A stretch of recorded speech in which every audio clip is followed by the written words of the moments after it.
দেখো মাছের তেলটা কিন্তু ভাজা হচ্ছে আর আমি বাটিটাতে তুলে নেব। এইটুখানি কিন্তু তেল বেরিয়েছে, তাও ভালো লাগবে গরম ভাত ভেজে নিই। দেখো মাছটায় কত সুন্দর ডিম রয়েছে, বুঝেছো? আজকে যে মাছ নিয়েছি না, মাছ প্রত্যেকটা মাছ সুন্দর, এত সুন্দর মাছ। দেখো এটাতেও ডিম রয়েছে।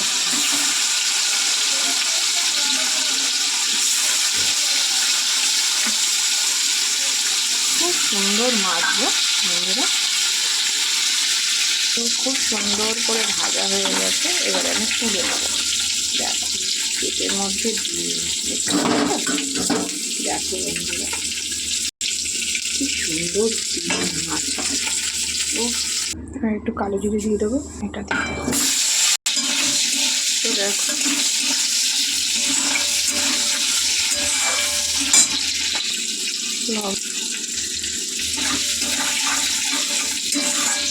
দেখো কি সুন্দর, যেটা খেতে খুব ভালো লাগবে।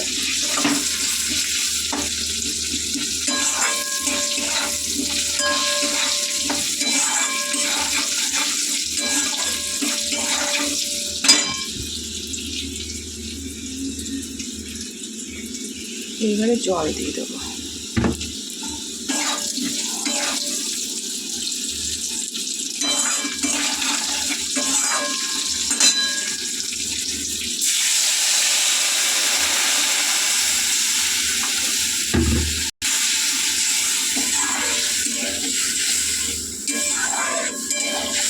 খুব সুন্দর একটা তেল তেলে ঝোল হয়েছে,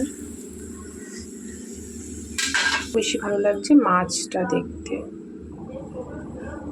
এত সুন্দর লাগছে না কি বলবো তোমাদেরকে। এই ঝোলটা ফুটলে মাছগুলো দিয়ে দেবো, দিয়ে মাছ নামানোর ঠিক 5 মিনিট আগে দেখো এই যে সর্ষে বাটাটা আছে, এটা দিয়ে 5 মিনিট আরও রেখে আমি নামিয়ে ফেলবো। তো দেখতেই পাচ্ছ ঝোল কিন্তু ফুটে এসছে। আর এবার যদি আমি মাছগুলো দিয়ে দিই তাহলে কি হবে জানো, মাছের সেন্টটা ভালো বেরোবে। তো চলো আমি একে একে মাছগুলো এর মধ্যে অ্যাড করে দিই।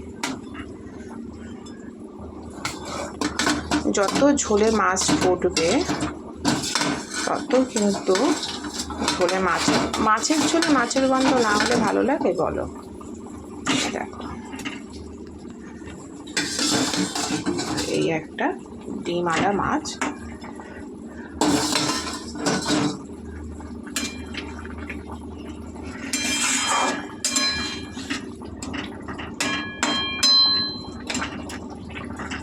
তো দিয়ে দিলাম। এবারে এটা আমি কমিয়ে দেব, কমিয়ে হোক।